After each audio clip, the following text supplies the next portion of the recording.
New breaking footage emerging all over TikTok, emerging all over YouTube, emerging all over Facebook, and Instagram and Twitter. This footage right here is literally an actual Ring doorbell camera footage from someone named Pedro.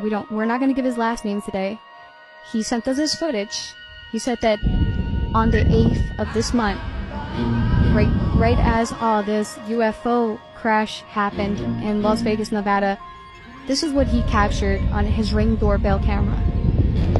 This video will go viral, guys. This is an actual alien standing in front of his Ring doorbell camera, and then all of a sudden blanked out his whole camera system.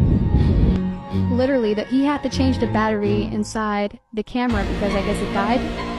But this was the short clip that he recorded. It was probably about 6 seconds to 10 seconds long.